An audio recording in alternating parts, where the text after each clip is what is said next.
먼저 어제 여러분들 기도해 주시고 성원해 주신 덕택으로 수료식을 무사히 은혜롭게 잘 마쳤습니다. 그동안 기도해 주시고 많이 도와주신 우리 성도님들 또 우리 목사님께 참 감사를 드립니다. 앞으로 부족하지만 더 열심히 우리 목사님의 좀 부족하지만 힘이 되어드리고 우리 성도님들 잘 섬기는 그런 종이 되도록 노력하겠습니다. 더 많이 부족하기 때문에 더 기도해 주시고 사랑도 많이 해주시고 따끔한 충고도 해주시고 달게 받도록 하겠습니다. 예, 오늘 이제 신명기서 말씀을 보려고 하는데요. 신명기서는 참 간단한 성경입니다. 설교문이라고 생각하시면 됩니다. 모세가 이스라엘 백성들에게 설교를 한 설교 내용이다. 이 설교를 한 번에 한 게 아니라 세 번에 나눠서 설교를 한 것이거든요. 그래서 1차, 2차, 3차 설교를 세 번에 나눠서 했는데 이 화면을 한번 보여주시면 좋겠는데 죄송합니다. 이게 에너지 테스트를 해봤습니다. 예, 1차 설교, 2차 설교, 3차 설교 꼭 세 번을 하루에 했는지 한 이틀 했는지는 모르겠지만 웬만하면 하루에 한 것 같아요. 그래서 1장부터 4장 43절까지는 이제 광야 생활을 돌이켜보면서 추억을 돌이켜보면서 야, 하나님이 우리를 이렇게 인도했다. 막 싸우도 하는데 하나님이 보면 그게 다 나와요. 에돔 족속하고는 싸우지 마라. 모압과 암몬하고도 싸우지 마라. 내가 그들에게 다 땅을 주기로 약속했기 때문에 손대지 마라. 그런데 이 바산왕 옥이라든지 아모리 왕 시온이라든지 이런 사람들이 공격을 딱 할 때는 하나님이 박살내라 그랬어요. 그래서 바산왕 옥이라고 나오는데 성경에 그 바산왕 옥은 대단한 사람입니다. 거인이에요. 그 침대가 철로 만드는 철침대인데 폭이 2m 정도 되고 길이가 4m예요. 그럼 사람 몸이 도대체 얼마만 하길래 어마어마한 족속들이거든요. 그 바산왕 옥을 뭐 한 번에 이스라엘 백성들이 박살을 해버렸어요. 아모리 왕 시온도 싸움 진짜 무지막지하게 하는 그런 족속인데 다 물리쳐버렸어요. 근데 이 소문이 얼마나 많이 퍼졌던지 여리고성에서 기생나합이 소문을 다 알 정도로 어마무시한 그런 이야기들이 많이 나와요. 그러면서 너희들을 하나님 그렇게 입혀주고 먹여주고 이들 했던 내용들을 회상하는 게 이제 맨 앞쪽에 나오고 이제 두 번째 설교는 뭐 점심을 드시고 했는지 모르겠지만 한숨 돌리고 두 번째 설교가 4장 44절부터 28장까지 들어갑니다. 근데 이때는 무슨 이야기를 하냐면은 레위기서를 다시 한번 해석을 해주는 거예요. 그래서 여러분들 신명기서는 쉽게 한마디로 생각하면 레위기서의 자습서다. 레위기가 좀 딱딱하고 어려운 부분들이 없지 않아 있습니다. 그래서 모세가 바라볼 때에 이 레위기는 이런 것이다 라고 모세의 주석이라고 생각하시면 됩니다. 그래서 모세가 생각해 볼 때 신명기 6장 4절부터 그 쉐마라고 유대인들이 굉장히 중요시하기는 그 본문인데 모세가 보니까 그런 거예요. 야, 하나님이 1계명, 2계명, 3계명 야, 나 외에는 다른 신을 섬기지 마라. 뭐 하늘에 뭐 어떤 것도 땅에 어떤 것도 바다에 어떤 것도 만들지 마라. 이런 내용을 가만히 들어보면 무슨 내용이냐면 나만 사랑해라. 이런 말인 줄 알았다는 거예요. 그래서 모세가 하는 이야기가 너희 우리 주 하나님은 우리가 믿는 이스라엘 주 하나님은 유일하신 여호와시니 너는 마음을 다하고 뜻을 다하고 힘을 다해서 하나님을 사랑해라. 끝나버린 거예요. 10계명이 끝나버린 겁니다. 1계명부터 4계명을 하나님 사랑하라. 예수님도 그렇게 두 개로 나눴지 않습니까? 하나님 사랑, 이웃 사랑. 이웃을 내 몸같이 사랑하라. 이렇게 두 개로 축약을 해버렸는데 뭐 더 축약을 하면 한마디로 하면 뭡니까? 사랑하라. 여러분 성경은 사랑하라는 책입니다. 기독교인이 돼가지고 예수를 믿는 사람이 사랑이 없다. 굉장히 심각한 문제죠. 예수님도 사랑으로 자신의 몸을 많은 백성들에게 사람들에게 내어주셨는데 우리는 예수를 믿는다고 하면서 우리는 자꾸 내 것만 따지고 내 주위에 자꾸 원수만 자꾸 늘어난다는 것은 내 신앙에 보면 문제가 있습니다. 많은 사람들에게 자꾸 은혜를 베풀고 기부도 그렇지 않습니까? 우리가 돈이 많은 사람들이 기부를 잘할 것이라 생각하는데 TV 연예인들 보니까 돈이 많아서 기부하는 사람들은 별로 없었습니다. 뭐 있기는 있지만 대체적으로 자기도 힘들지만 나보다 더 힘든 사람을 도와준다는 거예요. 여러분도 그런 성도님들 되시길 바랍니다. 저도 그런 분 있어요. 저도 매달 얼마씩 후원하는 데가 있습니다. 꼭 그런 사람들, 나보다 나은 사람은 제가 모르겠습니다. 내가 그런 사람은 모르겠지만, 못한 사람들이 세상에 너무 많거든요. 예수님의 그런 어떤 사랑, 성경은 사랑 빼면은 이야기가 안 되도록 되어 있습니다. 그 외에 어떤 진리, 의, 율법 이런 것도 있지만, 근본은 사랑이다. 모세의 해석입니다. 모세가 그렇게 이야기하는 거예요.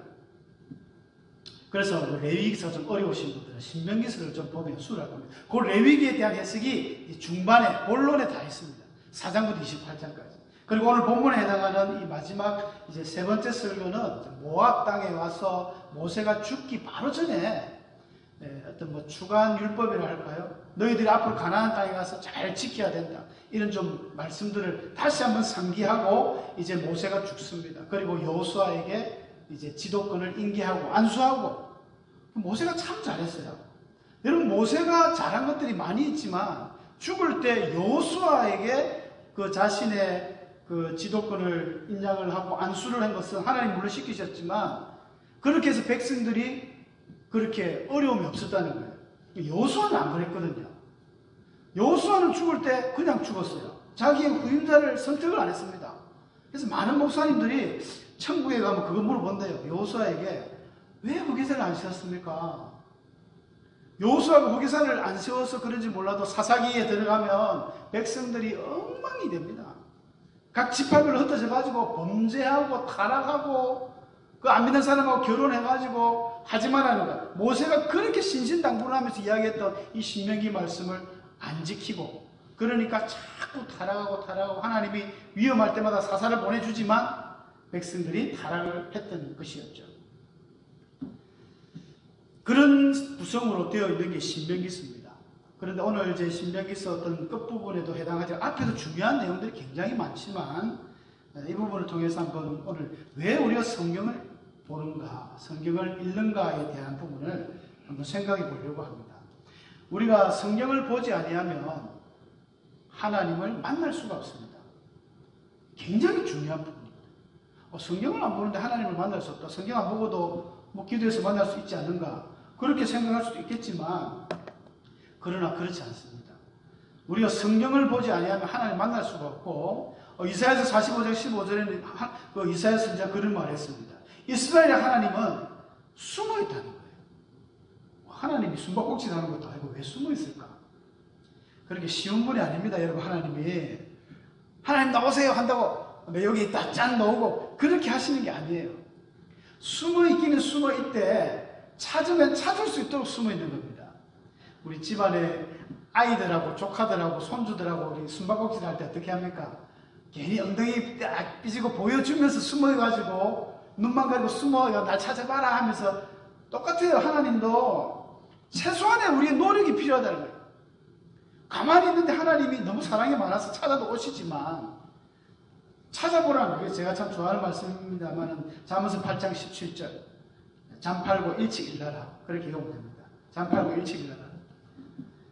같이 한번 따라할까요? 나를 사랑하는 자들이 나의 사랑을 입으며 나를 간절히 찾는 자가 나를 만날 것이니라. 아멘. 하나님이 너무 아가페적인 하나님이기 때문에 다 퍼주시는 사랑이지만, 간혹은 하나님도 딱 give and take 겁니다. 나를 사랑하는 자를 하나님이 사랑한다는 거예요. 여러분, 하나님은 우리 모든 전 인류를 사랑하십니다. 분명한 사실이죠. 그러나 사랑하는 자 중에 더욱 특별히 사랑하는 자가 있습니다. 여러분, 이 사실 꼭 기억하셔야 돼요. 우리 모든 성도님들 중에도 하나님이 특별히 사랑하는 성도님들이 있습니다. 하나님이 요셉을 사랑하셨고요, 사무엘을 사랑하셨고요, 모세도 사랑하셨고, 예레미야에서 보면은 하나님께서 이스라엘을 멸망시킬 때 하신 이야기 있지 않습니까? 모세와 사무엘이 이제 내게 기도해도 내가 듣지 않을 거야. 너희들 기도하지 마. 그러니까 하나님은 모세, 사무엘 하면 꼼짝 못 하시는 분이에요. 너무 하나님이 사무엘을 좋아하시니까, 너무 모세를 좋아하니까. 하나님도 하나님을 사랑하는 자는요, 하나님이 사랑을 보여주십니다. 그리고 하나님을 간절히 찾는 자는 만난다는 것이에요. 예수님도 그러지 않습니까? 찾으라 그러면 찾을 것이요, 두드리라 열릴 것이요, 구하면 또 주실 것이요. 왜 안 구하느냐? 왜 안 찾느냐? 예수님 참 답답한 겁니다. 세상의 악한 자들도 자식이 빵을 달라고 하면 누가 돌을 주겠는가? 생선 달라는데 뱀을 줄 사람이 있느냐? 하물며 하나님께서 안 주겠느냐? 그런데 너희는 왜 가만히 있느냐? 왜 안 찾느냐는 것입니다. 세상에 많은 사람들이 하나님 보여달라고, 하나님 내게 뭘 보여달라고 우리가 찾아요. 이미 찾도록 성경책에 다 나와 있어요. 하나님 다 보여주셨습니다. 그런데도 사람들이 교만해서 자꾸 하나님을 보려고만 하는데, 그렇지 않으면 성경에서 하나님 만날 수 있습니다. 그리고 성경을 통해서만 또 만나야 됩니다. 칼빈 선생님이 아주 위대한 말을 남겼는데, 타락한 인간의 마음은 우상 제조 공장과 같다는 거예요. 이 말이 무슨 말이냐면요, 우상이라는 게 우리가 무슨 나무나 돌이나 석상이나 조각을 해가지고 그것만 우상이 아니라, 이 타락한 사람들의 마음은요, 마음 자체가 우상이 되어버린 거예요. 뭐 자기가 주머니에 있는 돈이 우상이 될 수도 있고, 권력이 우상이 될 수도 있고, 이게 우상이다 생각하면, 볼펜이 우상이다 생각하면 이게 나를 지켜주는 수호신처럼 우상이 되어버리는 거예요. 아주 위험한 사고죠. 그러니까 이게 교회 내에서도 어떻게 적용이 되냐면, 저마다 다 하나님이 틀린 거예요. 자기가 믿는 하나님이 어떻게 하나님을 믿느냐가 굉장히 중요합니다. 예를 들어서 기도원에서 막 진하게 어떤 원장님 안수기도를 받고 막 벌레덩 자빠져가지고 막 이상한 소리 하다가 하나님을 믿게 되었다. 그분들은 그 하나님은 자기 하나님, 그 하나님인 거예요. 어떤 신비한 목사님 따라다니다가 하나님을 믿고 교회를 다녔다. 그 사람은 그가 믿는 하나님은 그런 하나님. 아니면 진짜 말씀, 성경 공부를 계속 해가지고 말씀에 더 지식적으로 만난 하나님은 그런 하나님인 거예요. 성경을 한 번도 안 보고 믿는 하나님은 자신만의 괴물 하나님으로 만들어 놓습니다. 내가 상처가 많으신 분들은 하나님은 위로의 하나님이다. 그것만 보는 거예요. 나를 위로해 주시는 하나님. 하나님 위로도 하고요. 하나님 막 때리기도 하고 책망도 하고, 하나님이 막 윽박지르기도 합니다. 자손 3, 4대까지 벌을 주기도 하고요. 이런 성경에 창세기부터 계시록까지 하나님의 모든 성품과 그 속성을 잘 깨달아야, 우리 하나님은 그런 하나님이야, 이렇게 믿어야 모든 교인들이 믿는 하나님이 똑같을 텐데, 성경을 안 보고 믿으니까 저마다 믿는 하나님이 틀리다는 것이죠. 심각한 문제죠. 그러니까 교단 분열도 일어나는 건지 모르겠습니다. 여러분, 성경을 안 보고 하나님입니다. 이거는 굉장히 성경 속에서 하나님이 일으킨 역사, 이런 것들, 하나님의 나타나시는 모습들, 우리 하나님이 이런 하나님이구나, 우리 하나님이 이런 하나님이구나, 내가 믿는 하나님은 바로 이 하나님이구나, 이거를 자꾸 체험을 해나가면서 하나님에 대한 그림을, 성경을 통한 온전한 하나님을 내 마음에 소유하게 되는 거예요. 이 진짜 신앙인입니다. 그리고 그렇게 성경을 자꾸 통해서 하나님을 만나게 되면 하나님을 자연스럽게 경외하게 됩니다. 경외한다는, 존경도 하고 공경도 하고 두려워도 하는 거예요. 여러분, 권위라는 것은 지난주에 고라의 반응을 말씀드렸지만 억지로 생긴 권위가 아닙니다. 권위는 그분을 존경하게 되고 사랑하게 되면 자연스럽게 권위가 나와요. 우리가 성경을 보면서 하나님께서 이런 걸 싫어하시는구나.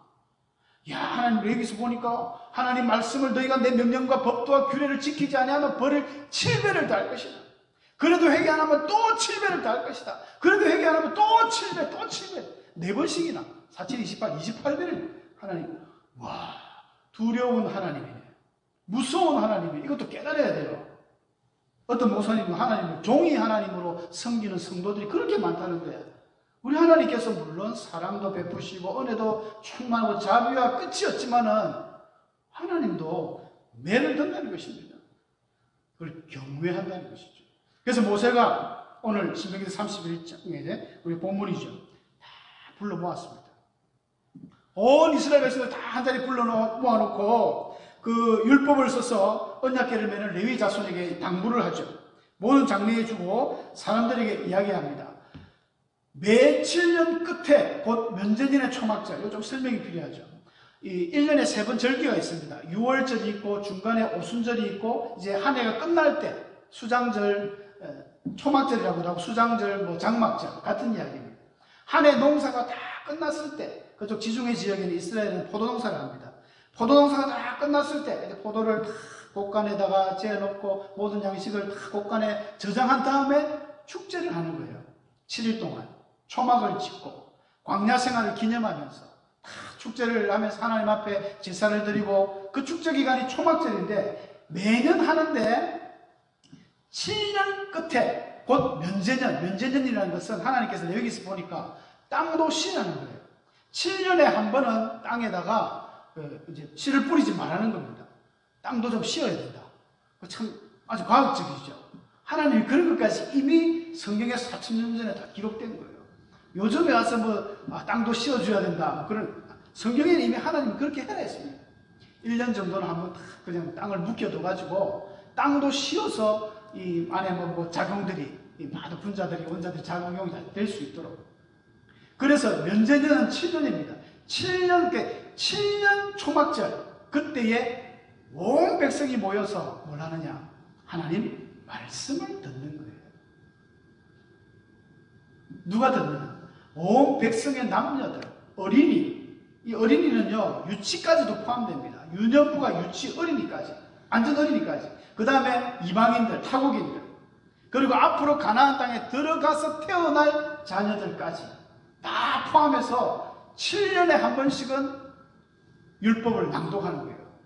신명기에서 모세가 이야기할 때 율법이라 하는 것은 모세 오경도 아니고 앞에 있는 레위기죠. 언약의 말씀입니다. 너희들이 이렇게 살아라. 너희들이 먹는 것은 이런 거 먹어라. 너희들이 사회에 나가서 사회생활 이렇게 해라. 너희들이 모든 성적인 것은 조심해라. 뭐 이런 것도 계속 이야기합니다. 그거를 7년에 한 번씩 하는 거예요. 실제로 지금 유대인들은 모든 절기마다 성경을 읽는데요. 초막절 되면 모세오경을 읽고, 6월절에는 또 어떤 성경을 읽고, 불임설 같은 경우는 에스더서를 읽고 막 있어요. 좋은 풍습인 것 같습니다. 우리나라는 부활절이 돼도 안 읽고, 맥주절이 돼도 안 읽고, 성탄절이 돼도 안 읽고, 헌금하면 땡이죠, 우리는. 성경을, 이들은 얕은 성경을 보게 그렇게 제대로 만들어놨습니다. 성경 속에서, 그래서 모세가 뭘 이야기하느냐? 이런 성경을 자꾸 자녀에게 듣고 가르쳐가지고 여호와 경외하기를 배우게 하라는 거예요. 성경 보는 목적입니다. 왜 성경 보십니까? 성경 속에서 하나님을 만날 뿐 아니라 하나님을 경외하는 것을 배우게 하는 겁니다.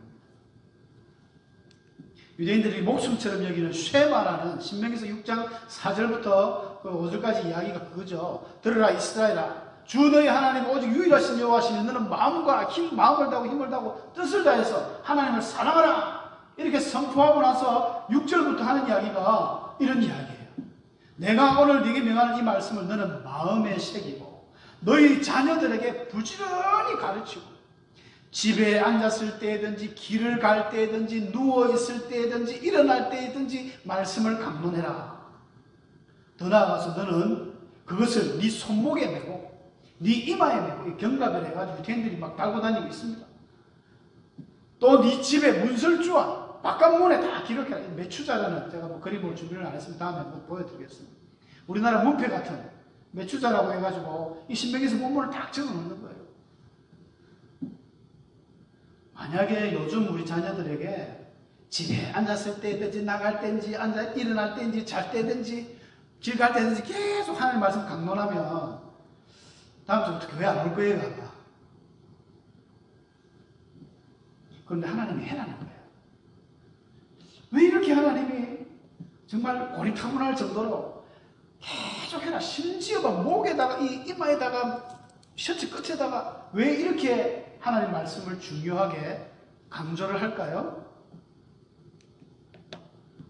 마귀의 계계를 대적하는 이게 무기가 되는 것입니다. 하나님 말씀은 영적 전쟁에 있어서 최고의 무기입니다. 바울 사도가 에베소 6장에서 마귀의 관계를 능히 대적하기 위하여 하나님의 전신갑주를 입으라 했거든요. 우리의 싸움은 눈에 보이는 혈과 육이 아니라는 것입니다. 여러분, 눈에 보이지 않는 악한 영들이 이 세상에 얼마나 많습니까? 아까 찬송 중에도 그런 찬송들이 굉장히 많았는데요. 보이지 않은 어둠의 악한 영들이 지금 우리 주위에는 수두룩합니다. 틈만 나면 우리를 공격합니다. 우는 사자와 같이 산길자를 찾고 있습니다. 그러면 우리의 싸움은 눈에 보이는 김집사, 이집사가 아니라, 박장과 김남국 집사가 아니라, 우리의 싸움은 마귀와의 싸움. 영적 전쟁이라는 거예요. 영적 전쟁, 눈에 안 보이는데 어떻게 싸우겠습니까? 하나님의 전신갑주를 입으라는 거예요. 여러분, 하나님의 전신갑주라는 것은 로마 시대 때 전쟁에 나간 군인들의 이 완전 무장한 그 모습입니다. 그래서 이 머리에 투구를 쓰죠. 구원의 투구를 쓰고, 가슴에 이 흉배, 요즘에는 호심경이라는데 왜 호심경으로 번역했는지 모르겠어요. 의의 흉배라고, 가슴을 보호하는 그 갑옷 같은 거, 진리의 허리띠, 복음의 평안이 예비한 신발을 신고, 투구를, 그 구두를 신고, 믿음의 방패를 가지고, 여기까지는 모든 전부 방어에 필요한 도구들이지 않습니까? 투구나 믿음의 방패나 허리띠나 뭐 신발이나, 유일한 딱 한 가지가 에베소 1장 17절에 성령의 검을 가지게 됐습니다. 이 성령의 검이 하나님의 말씀이거든요. 유일한 악한 영과의 대적에서 싸울 수 있는 유일한 무기가 말씀입니다. 그러니까 성경을 통하지 않고는 마귀와의 싸움이 안 되는 거예요. 하나님 말씀을 알아야 돼요. 지난주 우리 목사님 설교하셨지 않습니까? 근심과 염려를 물리치는 것. 예수의 권세로 물리치고 명령을 해야 돼요. 사탄아 물러가라. 너는 나를 넘어지게 하는 자로다. 내 뒤로 물러가라. 예수님의 그 모든 말씀들을 우리 그대로 권세를 가지고 사용하면 됩니다. 요한복음 1장 12절에 영접하는 자가 그 이름 믿는 자는 하나님의 자녀가 되는 권세를 받았다 했어요. 여러분, 권세를 가지고 명령해야 됩니다. 사탄아, 너는 나와 다르다. 내게서 떠나가라. 내 가정에서 떠나가라. 권세를 가지고 제발 떠나가줘. 너 정말 괴로워. 나 더 이상 괴롭히지 마. 부탁이야. 그거 안 통합니다. 개하고 마귀는요, 큰 소리를 해야 돼요. 물러가라. 딱 명령을 하는 거예요. 아주 필수적인 무기입니다. 히브리서 4장 12절에 여러분 잘 아시는 말씀이잖아요. 하나님의 말씀은 살아있다. 활력이 있다. 운동력이 있다 했죠. 옛날 성경에는. 좌우에 날쓰는 어떤 검보다도 유리해서 사람의 혼과 영과 생각, 마음 필요 없어요. 무조건 찔러 없애버립니다. 악령 다 쫓아버립니다. 관절과 골수, 관절염, 골수염 필요 없습니다. 하나님의 말씀이 들어가면 병도 치유되는 거예요. 어마어마한 하나님의 말씀의 능력입니다. 이 귀한 능력의 말씀을 우리가 놓치고 살 수는 없습니다. 그 다음에 너무 중요한 것이 여러분, 이 교회의 부흥의 원동력이 말씀입니다. 왜 성경을 읽습니까? 교회 부흥하려고 성경을 읽습니다. 사도 바울이 우리가 알기로는 뭐 삼층천에도 다녀오고 뭐 영계의 비밀을 알고 계시도 하고 병자도 치유하고 귀신도 쫓고 죽은 자도 살리는 대단한 인물로 생각하지만 자기 스스로 고백할 때 어떻게 했습니까? 나는 약한 자다. 나는 곤고한 자다. 정말 나는 미칠 것 같다. 그렇게 고백했어요. 야고보서에도 보면 그 엘리야를 표현할 때 우리와 성정이 별반 차이 없는 사람이 됐습니다. 왜냐하면 이 능력이 어디서 나옵니까? 능력의 원천이 하나님에게서 나오기 때문입니다. 우리는 도구일 뿐이에요. 무엇보다도 바울이 막 에베소 그 도시에 대부흥이 일어날 때 보면 여러분 아실 거예요. 손수건이나 앞치마나 들고 와가지고 막 병자들이 벌떡벌떡 일어났지 않습니까? 그 사건이 일어날 때 그냥 바울이 능력이 있어서 그런 게 아닙니다. 성경 자세히 보면 이 사도행전 19장 이야기인데 이 아볼로가 고린도에 있을 때 바울이 에베소로 왔습니다. 오니까 사람들이 예수 믿는 사람 몇 명 있는 거예요. 그래서 물었어요. 너희가 믿을 때에 성령을 받았느냐? 그러니까 그 사람들이 성령이 뭔지 우리가 듣지도 못했다. 그럼 도대체 너희는 무슨 세례를 받았느냐? 우리는 요한의 세례를 받았다. 그 바울이 이야기하죠. 요한은 내 뒤에 오실 예수 그리스도를 믿으라고 이야기했다. 그래서 예수 그리스도의 세례를 받아야 된다. 그래서 바울이 예수님의 이름으로 세례를 주니까 이 사람들이 방언도 하고 예언도 하고 성령이 막 나타나는 거예요. 그때부터 바울이 한 3달 동안 성경을 가르칩니다. 공부를 합니다. 바울 당시 신약 시대 모든 사도들은 구약 성경을 이야기합니다. 신약 성경은 기록도 안 됐으니까 그때는 성경 공부를 했어요. 그러다가 좀 두각을 나타내는 분들이 몇 명 보이는 거죠. 그래서 바울은 아예 제자를 몇 명 세워가지고 성경을 좀 깊이 읽고 능력 있는 사람들 세워서 두란노 서원이라는 곳에서 2년 동안 날마다 말씀을 가르쳤어요. 날마다. 그러니까 어떤 일이 나냐면 에베소에 사는 모든 유태인이나 헬라인이나 하나님 말씀을 듣지 않은 사람이 없을 정도로 온 도시 전체가 하나님 알 정도로 되어버린 거예요. 그런 사건이 있은 이후에 바울의 손수건과 치마를 들고 가니까 병자들이 낫다는 거예요. 심지어 그 도시에 이상한 놀이가 생겼는데 무슨 놀이냐면 바울이 믿는 예수의 이름으로 막 악기를 쫓는 거예요. 귀신에게 명령하는 거예요. 야, 바울이 믿는 예수 이름으로 명하노니 너 나가라니까 막 귀신들이 괴로워하는 이런 놀이 문화가 생길 정도로. 그래서 이 스게와라는 한 제사장의 7 아들이 있었는데 그 아들도 흉내를 낸 거죠. 저것도 해본 거예요. 어떤 방에 딱 들어가가지고 이 악기가 들린 그런 막 괴로워하는 사람에게 바울의 믿는 예수의 이름으로 명하는 나가라니까 귀신들이 하는 말이 뭐였습니까? 내가 예수도 알고 바울도 아는데 너는 누구냐? 여러분 믿음 없이 함부로 예수 이름으로 그래 하는 것도 위험해요. 아까 말씀드렸지 않습니까? 권세를 가지고 나는 하나님의 자녀다. 확신을 가지고 구원의 투구, 구원의 확신을 가지고 의의 흉배, 내가 하나님의 의인이다는 그런 자신을 가지고 선포해야지. 자기도 긴가민가 하면서 건드려 보면 마귀가 귀신처럼 합니다. 너는 누구냐 하면서 달라 들어가지고 옷을 다 벗겨가지고 그런 사건이 있은 이후에 에베소 도시가 펄쩍 뜹니다. 이야, 대단한 일이다. 그러면서 에베소가 마술을 많이 했는데 마술하는 사람들이 전부 마술책을 다 태워가지고 그 은5만이라고 기록되어 있지 않습니까? 이 은5만이면 그리스 화폐 단위로 이 드라크마, 로마는 데나리오 똑같은 화폐 가치인데 노동자 하루 품삯입니다. 하루 일당이에요. 그리고 은5만이면 노동자가 일반 일꾼이 5만 일 동안 일을 해야 되는 돈. 1년에 365일이니까 365일 나누기 5만 제가 해봤어요. 137년이 나옵니다. 노동자 한 명이 평생 137년만 평생도 안 되죠. 그렇게 해가지고 번 돈이 은 5만인데 그걸 다 불로 다 태워버렸어요. 일당 10만 원 치면 50억입니다. 50억.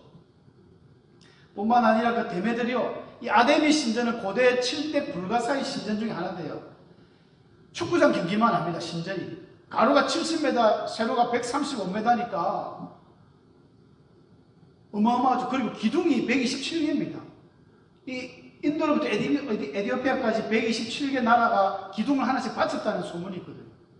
어떻게 만들었는지 알 수가 없어요. 파르테논 신전보다 더 크고 로마의 그 아프로디테 신전보다 더 큰 어마어마한 신전이 이 에베소에 있었거든요. 그 데메드리오하고 사람들이 막 바울 때문에 장사가 안 되니까 폭동이 일어나죠. 아시는 사건이지만. 그래서 바울이 이제 더 이상 여기서는 안 되겠다. 또 다른 곳으로 복음을 떠나는 과정입니다. 이게 에베소 대부흥입니다. 이게 성경에만 있는 게 아니고 우리나라도 있었죠. 여러분 잘 아는 평양 대부흥 운동.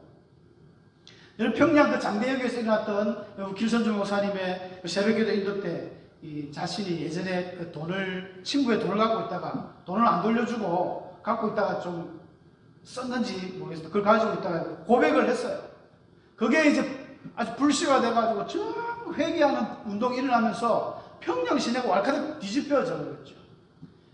근데 많은 사람들이 그게 시초다고 생각하는데 그렇지 않습니다. 이미 그 몇 년 전에 1904년에 캐나다 감리교 그 선교사님들이 성경 공부를 시작했어요. 그리고 그 훨씬 전에도 우리나라에 오는 많은 선교사님들이 우리 목사님들이면 너무 잘 아시겠지만 이 네비우스 선교 정책이라고 보면 핵심이 성경을 가르치는 거였습니다. 우리 선교사님들이 성경을 가르쳐서 이들에게 이 조선에 어떻게 이 사람들이 복음을 전하나 성경을 딱 가르쳐가지고 스스로 자립할 수 있도록 스스로 교사가 나오고 스스로 장로님이 나오고 예전에 장로님들이 가르쳤어요. 성경을 가르쳤단 말이에요. 목사가 되어가지고 성경을 지도할 수 있도록 그렇게 막 가르칩니다. 그게 불씨가 당겨진 겁니다. 캐나다 그 하디 선교사님이 와가지고 이제 옛날에는 사경회라고 많이 했지 않습니까? 말씀 사경회. 말씀을 통해서 막 강론을 하니까 성도들의 마음이 뜨거워지고 변화가 일어나고 부흥이 일어난 거였습니다. 사랑하는 성도 여러분, 우리가 성경을 사랑해야 됩니다. 성경을 왜 읽나? 너무 중요합니다. 하나님도 만나고 하나님을 경외하게 되고 교회 부흥의 원동력이 되기 때문에 오늘날 한국 기독교는요, 욕을 많이 먹죠. 개독교라고 하기도 하고, 또 원래 기독이라는 게 한자 말이 그리스도입니다. 그리스도교인데 한국의 기독교는 기복교가 되어 있어요. 기복교. 복을 달라는 거예요. 한국 사람들 복을 좋아하지 않습니까? 베개에도 복이고, 이불에도 복이고, 숟가락에도 복이고, 젓가락에도 복이고, 뭐 복자가 안 들, 이게 복조리에도 복이고, 복을 너무 좋아하다 보니까 오늘날 수많은 찬양 집회 부흥회 전부 복장사입니다. 복 받아라, 복 받아라. 성경에는 복도 주지만 또 다른 하나님의 명령과 규례가 많습니다. 복만 한다면 치우친 것이죠. 이제 복 많이 받았습니다. 한국교회는. 이제는 하나님을 경외해야 됩니다. 모세가 이야기한 거예요. 핵심입니다. 하나님 경외하기를 배워라. 하나님을 두려워함이 없어요. 이 시대는. 하나님을 두려워하고 하나님을 경외해서 정말 우리가 하나님께 볼 때에 야, 너희들 정말 바른 신앙을 가졌구나. 하나님의 말씀에 바른 신앙을 가졌구나. 이런 우리 성도님들이 되어서 하나님의 복을 진짜 많이 받으시고 또 하나님 백성답게 어딜 나가든지 야무지게 저녁교회 성도는 뭐가 틀리네. 이런 칭찬하는 우리 성도 되시기를 축원합니다. 기도하겠습니다.